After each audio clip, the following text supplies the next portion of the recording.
كيفكم؟ شو الاخبار؟ ان شاء الله تكونوا بالف خير. قبل ما ابدا المقطع سووا لايك واشتراك. طبعا انتوا عارفين يعني ان انا قلبت محتواي على الانتقاد وقررت كل شغله هيك تطلع لي هيك بتستفزني كتير اطلع احكي عليها. اي انسان حابين انه انتقده او شيء اكتبوا لي اسمه تحت بالتعليقات. اليوم عندنا يا شباب انسان عم بينشر فكر الحادي. إن الله قد مات ونحن الذين قتلناه. طبعا هذا الشيء غلط، اكيد يعني ما بدي اثنين يحكوا فيي، يعني اكيد شيء غلط. اول فيديو صراحة استفزني كتير واللي هو هذا، إن الله قد مات ونحن الذين قتلناه. خود الحاد مليون. يا الله شو هالفيديو زنخ. أكيد الكل سمع بهاي العبارة الشهيرة. انا هاي اول مرة بسمعها منك. يا ادخلوا يا شباب، انا خايف ما اكل علامة صفرة من اليوتيوب، تمام؟ واللي كانت منطلق لبناء دول يكون فيها الإنسان هو إله نفسه. استغفر الله العظيم، هو اله نفسه. عن استغفر الله العظيم. ويمسح فيها دور الله نهائيا من الحياة. يا اخي مسحوك من الكرة الارضية كلها. هاي العبارة الشهيرة موجودة هنا. ايش هالكتاب هذا؟ هكذا تكلم زرادشت. واضح جدا الكتاب انه الحاد مليون. اذا هذا الانسان عم يحكي الحكي من وراء هذا الكتاب، انا متأكد انه اذا بدك تقراه خلاص انت صرت ملحد. اللي حاب يلحد يقراه بالضبط. ويقولون ليش في زلازل. نطالب التيك توك بتفعيل التعليق الصوتي لنخرج ما في قلوبنا. كم يعطونك بالضبط يا اخوان؟ تحسوا الماسونية انه عم يعطوه راتب شهري؟ بالله عليكم اي حدا بيطلع له هاي الفيديوهات كي دغري يتخطاها تماما. الفيديوهات هاي فيها فكر الحادي. البندورة مش خضروات بل هي فواكه. الخيار مش خضروات بل هو فواكه. البطيخ مش فواكه بل هو خضروات. وات؟ هلا يا اخوان البندورة عن جد انها فواكه يا اخوان، بحثوا عن الموضوع. بس اما الخيار الخيار طلع فواكه والبطيخ طلع خضروات، هذا شيء غريب. ايش جنسيات الانبياء؟ لا بالله عليكم يا اخوان، لا تقلي هلا حيجيب معلومات من كيسو. دير بالك كل شيء الا الانبياء. النبي ادم بحريني. جاد ديمت، طلع ابو البشريه كلياتها بحريني. طلعنا يا اخوان كلياتنا من البحرين.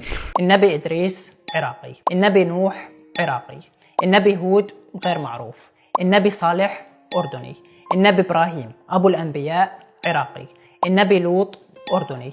النبي شعيب اردني. النبي اسحاق فلسطيني. النبي اسماعيل غالبا سوري. النبي يعقوب سوري. وات؟ هلا يا شباب انا عارف كل المعلومات غلط، وهذا الانسان غالبا بيجيب المعلومات من طيبه. بس شلون سيدنا ابراهيم من العراق وابنه سيدنا اسماعيل من سوريا؟ شلون هيك؟ يعني هلا لحظه يا شباب، هذا الانسان صور الفيديو وعدله ومنتجه وظبطه ونشره على التيك توك، بس ما لاحظ انيته غلط. الانسان هذا شو بيتعاطى؟ شو نوع الكلور اللي بتتعاطاه بالله عليك؟ مو طبيعي والله مو طبيعي. يا الله عفكر ما انشر هذا الفيديو، بس انا راح انشره مشان حذركم من هاي العينات اللي بتطلع بالتيك توك. طبعا هاي الناس اللي بتطلع بالتيك توك بس بيكون بدها مشاهدات، هم عارفين انه المعلومات اللي عم يحكوها كلها غلط، بس مع هيك بدهم يحكوا هيك اشياء مشان لانه الناس بتروح على الاشياء الغلط. مو انه قصدي الناس بتروح على الاشياء الغلط، قصدي انه الناس بيلفت نظرها هيك اشياء. فانتوا اذا شفتوا هالاشياء بالله عليكم دغري اتخطوهم يا شباب. غير معروف عشان المصداقية.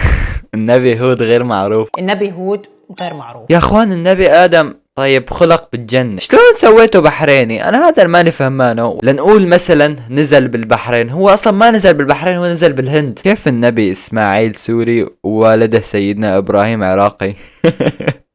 بالضبط شلون؟ هذا الحيوان يدعى الانسان.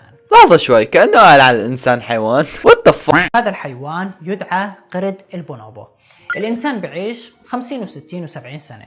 قرد البونوبو بعيش 50 سنة. الإنسان لما يكبر شعره بشيب. قرد البونوبو لما يكبر شعره بشيب. يعني انه شوفوا هذا كله عم بيرسل هيك رسائل خفية، يعني رسائل مبطنة، رسائل الحاد طبعا، انه نحن يعني من نفس فصيلة القردة. يعني انه هذا التفكير الالحادي، انه كنا بقرود وفجأة صرنا بشر. والنعم منك ومن ابن عمك بونوبو. ترى في شخص اعرفه عايش لحد 136 سنة يا اخوان. شلون 136؟ هذا عم بيلعب اشواط اضافية ولا شو القصة؟ بس يا شباب لهونكم خلصنا الفيديو اليوم. لا تنسوا تسووا لايك واشتراك. طبعا هذا الفيديو سويته هيك بس مشان احذر الناس عن هذا الانسان. وبس يا شباب لهونكم خلصنا الفيديو اليوم. لا تنسوا تسووا لايك واشتراك ويلا بيس.